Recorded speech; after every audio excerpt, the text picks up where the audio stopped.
And look, no doubt we're seeing extraordinary numbers of people coming over on these boats. The people smugglers are the ones who benefit the most. We're paying £2 billion a year looking after these people in hotels. They're languishing for years. Even the ones who are legitimate, languishing for years, waiting, unable to work. It's a disaster for everyone concerned.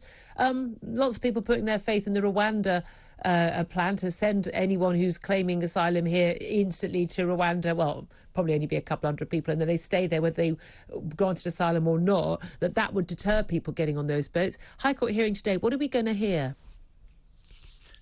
Well, I should be clear. Amnesty's not a litigant in this case, so I can't advance to you what the claimants are going to say or indeed what the government will say in response. But broadly speaking, I expect the court will again hear that there are extreme concerns about the safety for anybody who is returned to Rwanda, that it's not compliant with our international obligations to the Refugee Convention to simply try and expel our responsibilities to another country, which already has a refugee population broadly comparable to ours, despite being a far smaller country with far fewer resources and struggling to cope with that. And that the suffering of people who are at risk of this or are seemingly at risk of this, left in limbo and facing the threat, is a disgraceful way to treat often traumatized and extremely vulnerable people who have come here legitimately. Hold on a minute there. The Rwandan government was happy to accept money to do this. We're not just sort of saying, hey, Rwanda, we're just shipping people over to you. I mean, they did agree to do this. The idea that the Rwandan government can't make their own decisions about these things seems to me to be quite bizarre. But we've also, something that the government has brought up is that actually an awful lot of people can claim to be being trafficked, but actually the evidentiary threshold for that is pretty darn low.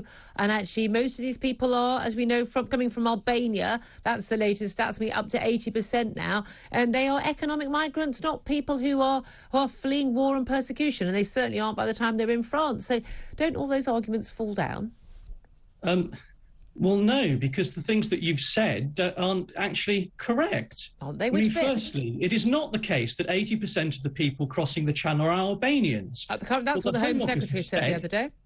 Yes, the Home Secretary says a lot of things. And if she actually looks at what her department's data would show her and thinks carefully about some of the statements that civil servants have said, she will see that in some of the boats, up to 80% of the people are Albanians. Some of the boats. In some of the boats, up to 80% of people may be of other nationality. It is true that the proportion of people from Albania has gone up making these journeys, but they are not a majority of the people crossing the Channel. It's also the case, to come back to the first point you made, that Rwanda has an asylum and refugee population that it is not meeting the needs of now.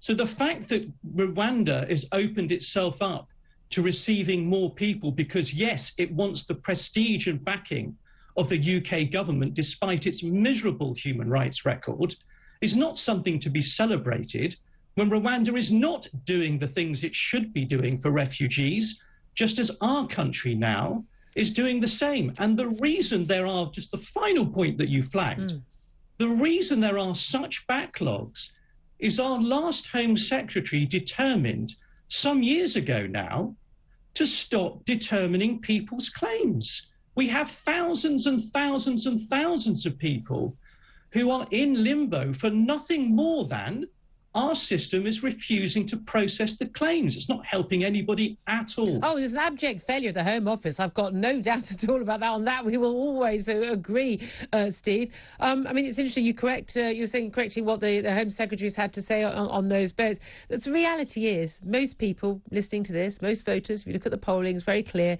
that actually they just don't want these people in this country. They share my view, which is that they're not fleeing persecution, certainly at the point they're in France. I know they're not legally required to claim asylum in France or any other country before they get to this country. But an awful lot of people in this country say, we don't see why these people need to be our problem. So there's going to be a lot of support for the government if they can get this Rwanda policy through.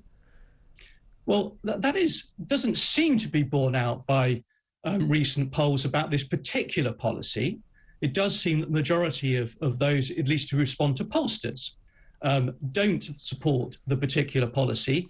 as indeed was the case when the government consulted on this whole presentation of its new asylum policy back under the last Home Secretary, way back in early 2021. I understand this policy is very popular, actually. The polling suggests this policy is very popular. Maybe not at dinner parties in North London, but it's very popular policy otherwise. Well, I don't know any dinner parties in North London, but you may be right about there. But all around the country where there are Amnesty members, there are many people. I'm not sure Amnesty members are going to be the most representative people of the public at large.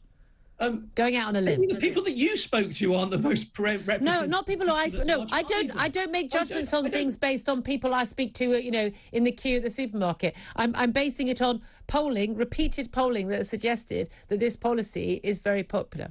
Well, I find that strange because the polling that I have seen shows the opposite. And as I was just flagging, this was part of the policy that was consulted on, and tens of thousands of people responded. And the great majority of people... No, consultation's very different, because charities like yours organise, and then there are write-ins, and then there are people who are involved in that world, they write in. That's different from public polling of voters at large. It is individual people who respond. Yeah, I know. Yes, they are. But... Sorry, I know how these things work. I've helped orchestrate some of those campaigns myself. Steve Alder-Summers, we'll have to leave it there, only because I'm up against a clock. I always am throughout the show. I'd always like to keep these conversations going.